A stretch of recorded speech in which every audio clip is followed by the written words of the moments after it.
Anneka Rice is running about over on Channel 4 now in search of treasure. Here on Television South, we're in search of more serious pursuits as this week investigates a national disease.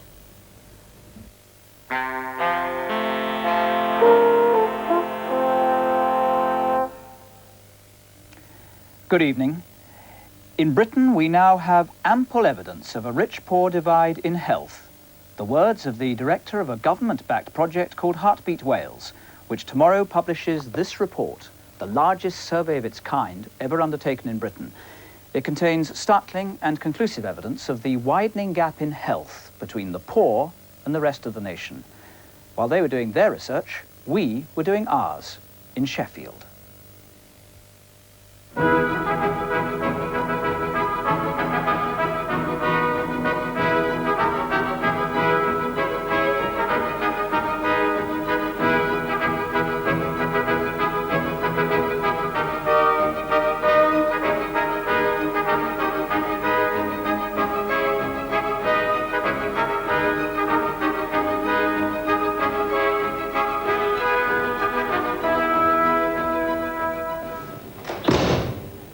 A mortuary in Sheffield. The victim has been dispatched from the Accident and Emergency Department of the City Hospital. The post-mortem I've been asked to do this afternoon is on a relatively young woman in her 40s. In this death, there is a lesson, and the lesson is about life. With central chest pain. What do you think is perhaps the most likely thing that most likely cause of death that we see in our A&E departments these days? Under instruction from the city pathologist, medical students ponder whether this commonplace tragedy, a heart attack, might have been prevented. Now, I've been a pathologist for, since about 1959. And I've done a lot of post-mortems in that time. Does anybody know what the meaning of the Latin inscription on the top is? No Latin scholars these days. Mortui vivos docent, the dead teach the living.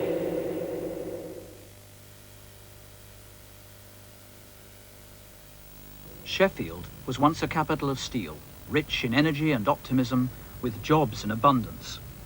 Today, the mood is bleak. In the last 7 years, the rate of unemployment has more than trebled. 47,000 people are now without work. In a city of wealth, there was always deprivation. But the collapse of steel has lain waste entire communities, stricken by unexpected and devastating poverty.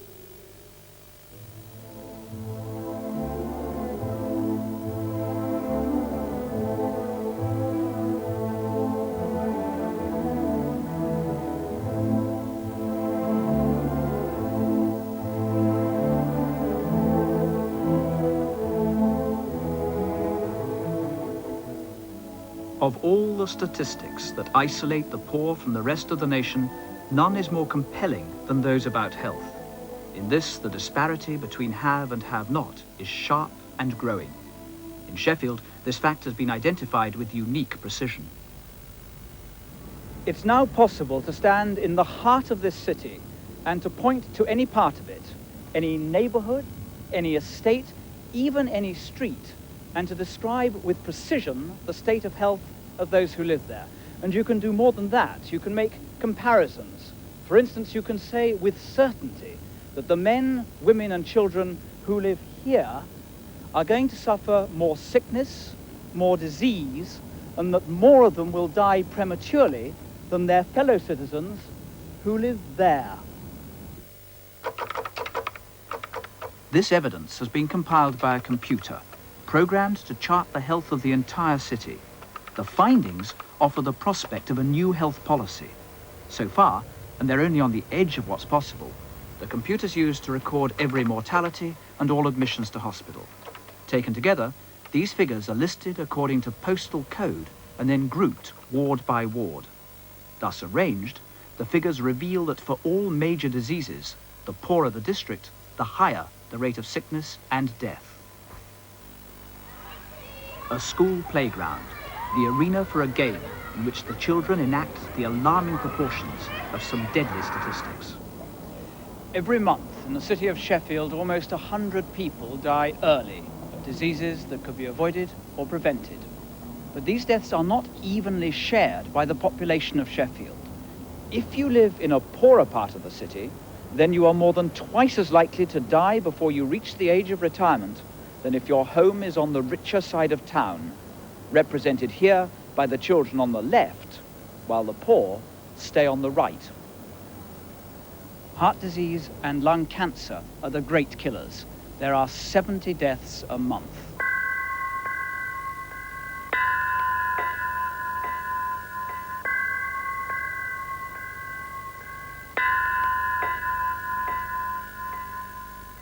But in the poorer parts of the city, heart disease kills more than twice as many people.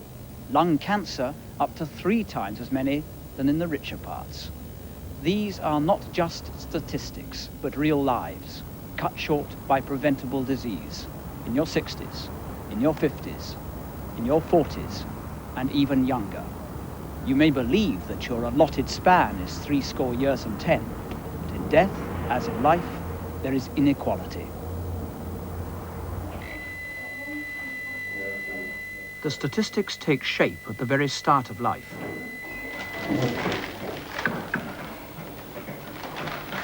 An emergency at the Children's Hospital. A premature baby in a critical condition. Because there's fluid in his lungs, he can hardly breathe. If the lungs aren't cleared at once, he'll soon be a statistic, not a baby.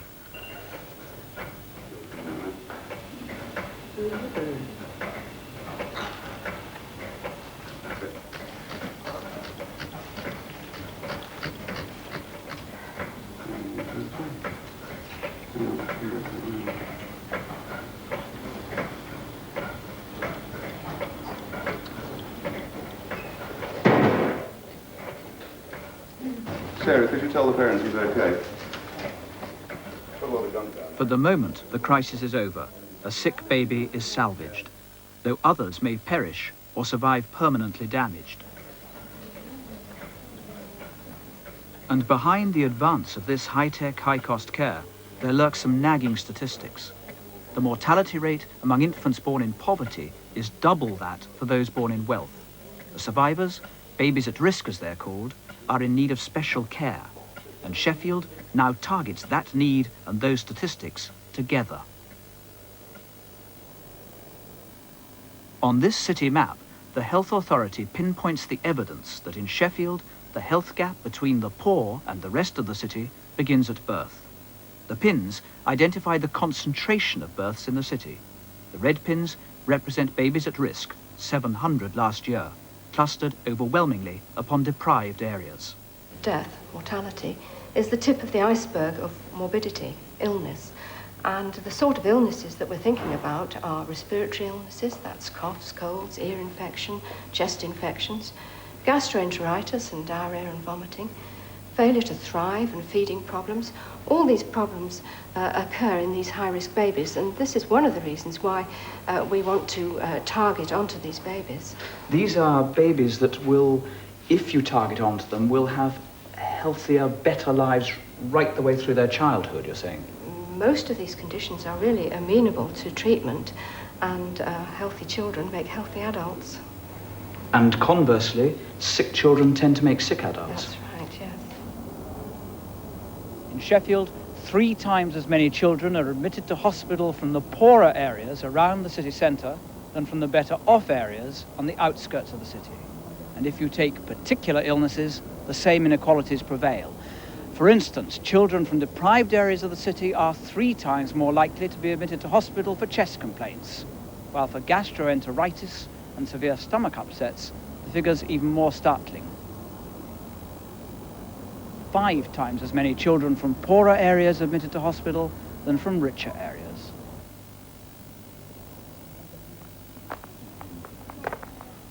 The Manor estate was built over half a century ago. Whatever optimism it may have once possessed has long since fled. In 1987, you don't choose to live in Manor.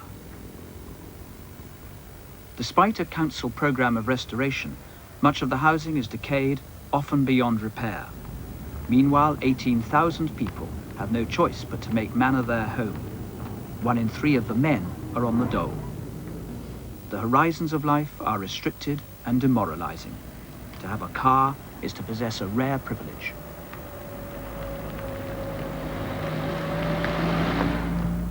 Manor is defined by deprivation, not least by Hazel Stevenson Payne, the health visitor. She has 350 young children on her list, most of whom are babies at risk in need of her special attention. Because of the stresses that they are living under, the unemployment, they're wondering what they're going to provide for the meal for the children. I know lots of mothers will provide things for the children and go without themselves. The mother may just have a plate of chips and the children will have, say, the sausage or the beef burgers, and the mother would go without.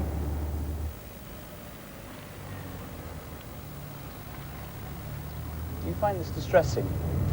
Yes, yes. It's particularly sort of if it's at a time when I'm thinking about what I'm going to be eating for lunch, and I go into a family and see that the children have perhaps a packet of crisps in their hand and it's around lunchtime, and you're sort of wondering whether or not they're going to get anything to eat. In 1987, the benefit system is designed to ensure that no one need ever go hungry. But to make scarce ends meet requires a level of skill and energy that's often absent in Manor. Hazel's job is to help parents to help their children. It's the sort of job that, even though you may be beating against a closed door, you need to go in and sort of hammer away at it so that you do eventually get in.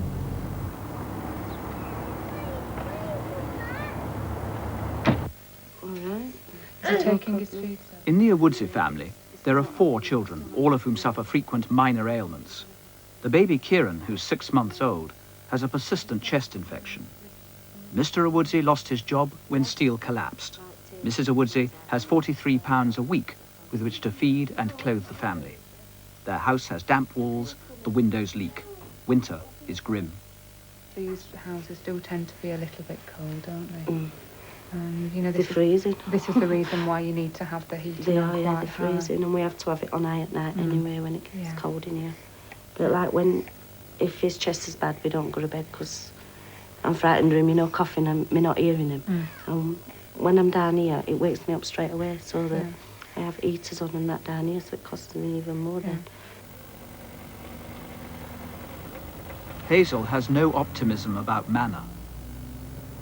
Her efforts are often thwarted by ignorance and incompetence, while her advice is commonly treated with suspicion and even hostility. And yet, she withholds all judgment and apportions no blame.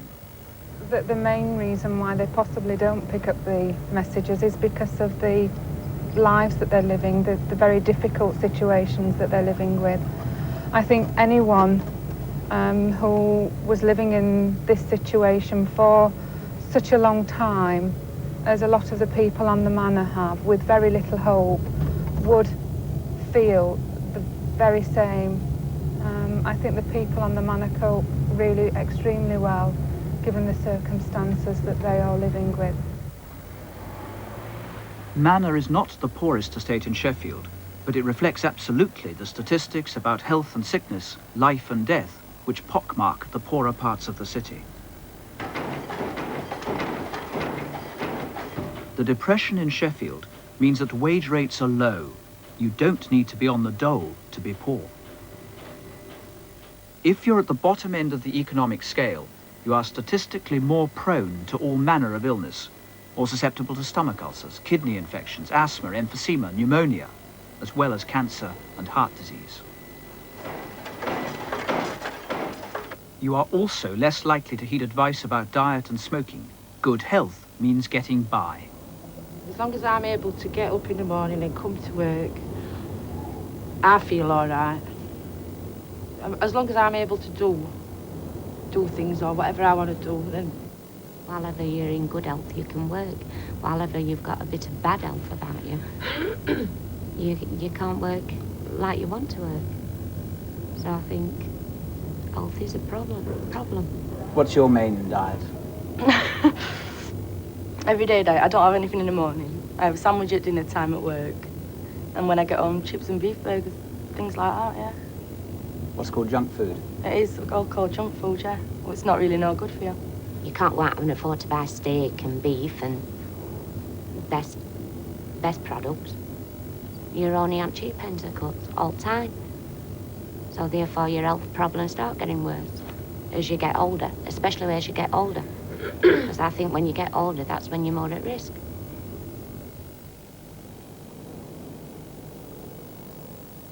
Gives me a bad health, smoking. But I need to smoke because I can't have any other pleasures out in life, like going for a drink or anything else, so I turn to cigarettes. And I smoke cigarettes. How much do you smoke? About 40, 50 a day. I should cut down really, but it's one of the hazards of life. I have cigarettes instead of drink. What do they do for you? Give me a bad chest. And they calm me down. Make me more relaxed.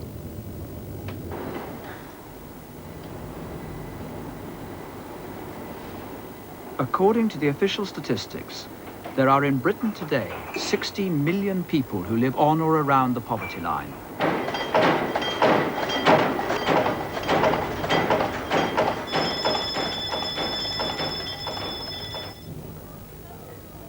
Statistically, there is also evidence that what is true for Sheffield is true for the rest of the nation as well.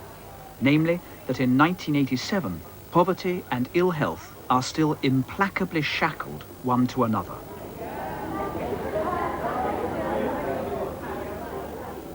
Whatever the cause, there's a growing sense, not only in Sheffield, but more widely, that for the sake of the future, there must be a cure.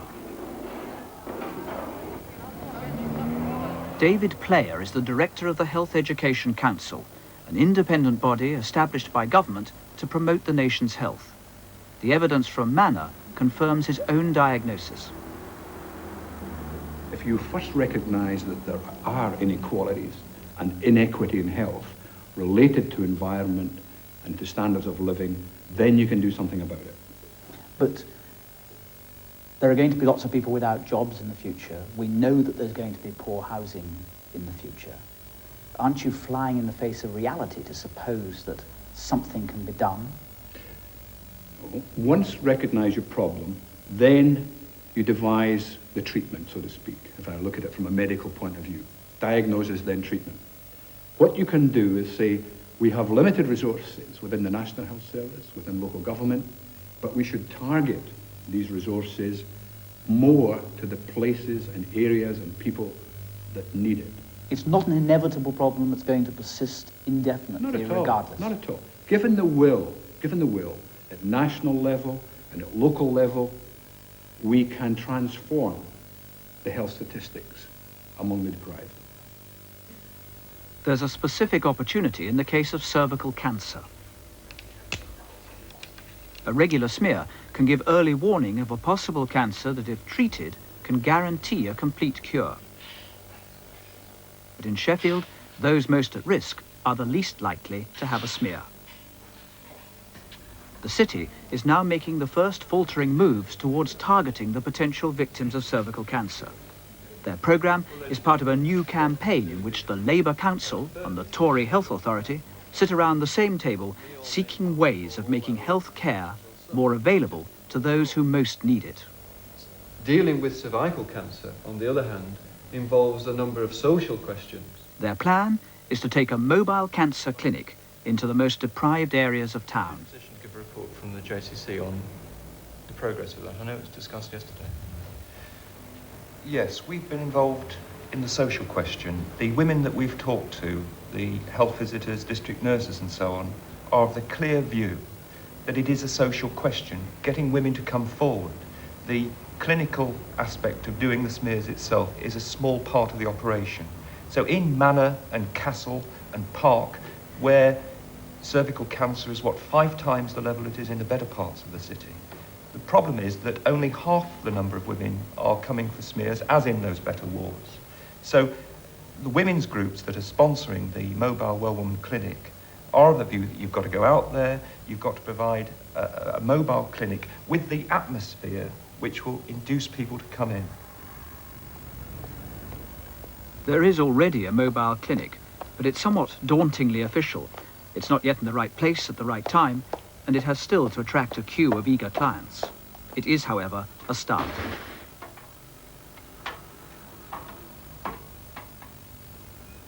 Have you had a smear at all? No, I haven't. I'd like to know what one of those involves. Well, smear is a very simple screening procedure, and what it entails is an internal examination. Have you had an internal examination before? No. No. So it doesn't hurt at all, and all that happens is that you have to have a very simple instrument just inserted into the vagina.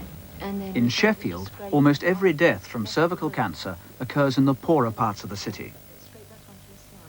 To target the mobile clinic on those areas is to take a small but crucial step towards an entirely fresh approach by the health service. So shall we do it now? Yes, fine, yes. Okay.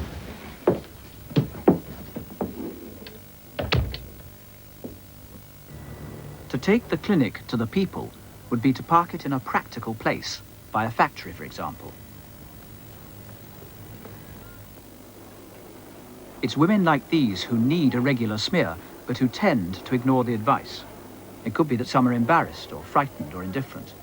But at the bottom end of the economic scale, there are financial constraints as well. If I had to have time off work to go to clinic, hospital, and have a chest x-ray, cervical smear, or anything like that, I just couldn't afford to go. I couldn't afford to have time off work. Do you think do you think it's a good idea if they bring caravans into the... Yes, I do. If you have to have time off work, you're not going to go. And even if you do, I know it might only cost you £1 in bus fares or something, but it's £1 that... It's a lot if you haven't got it. And like you have to pay your bus fares, you've got to get all the way up there. And then you're losing money out of your wages. Whereas, like you say, if there were one parked outside, everybody would be out having a see or not. Because everybody wants to know whether they're healthy or if there's anything the matter with them. It's just that they can't take time off to go. The urge to target the health of the poor is not unique to Sheffield. In other parts of Britain as well, you can detect the first rumblings of radical change.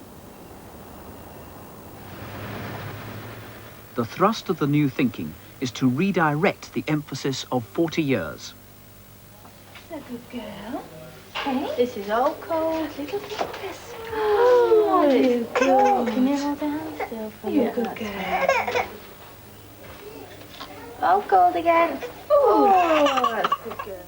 Since the foundation of the National Health Service, the focus of attention has been upon the vital service provided by the hospital, which will always be needed. But there's an argument, and it's gaining ground, that there must be a shift from cure to care, from the hospital to the community.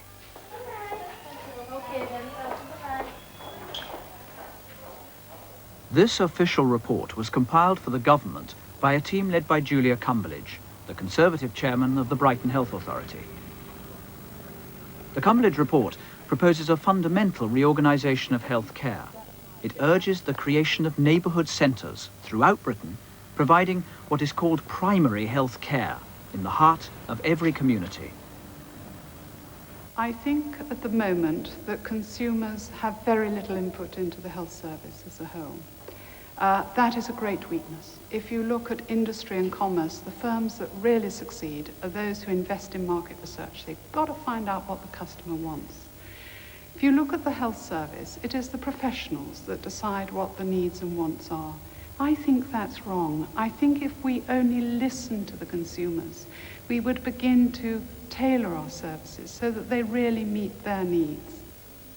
The new Manor Centre has only just been finished.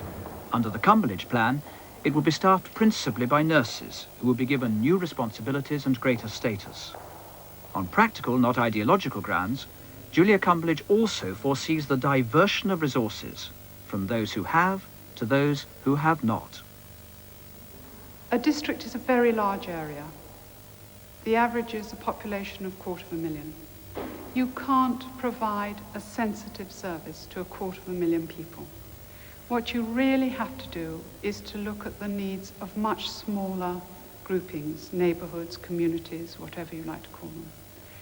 Once you've identified an area like Manor, which you've aptly described, you would then begin to target your resources to actually meet the needs of that particular neighbourhood. Meeting those needs is a matter of some urgency, for the game played by these children has a deadly meaning. In Manor, as in other deprived areas of Britain, the poor are destined to grow up with an average life expectancy 5, 6 or 7 years below that of the rich, unless there is change.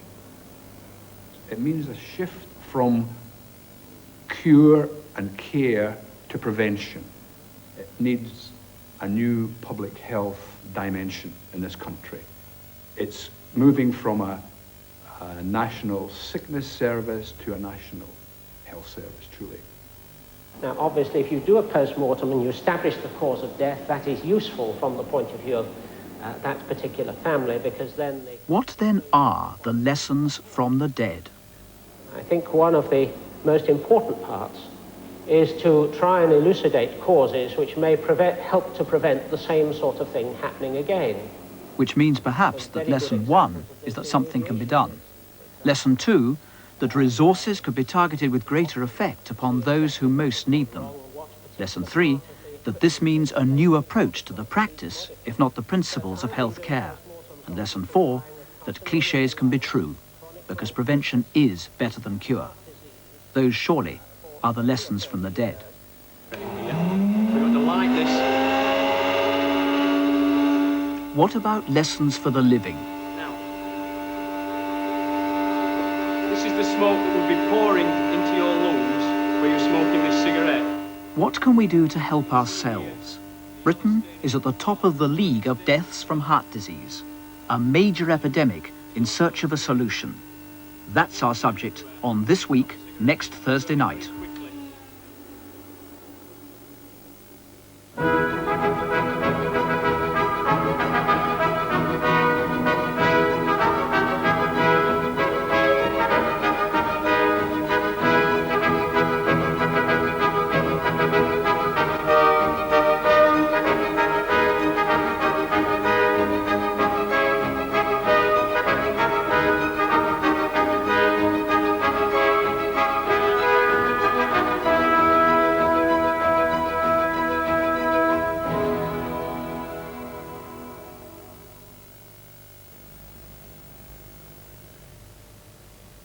Tomorrow at 10:30, facing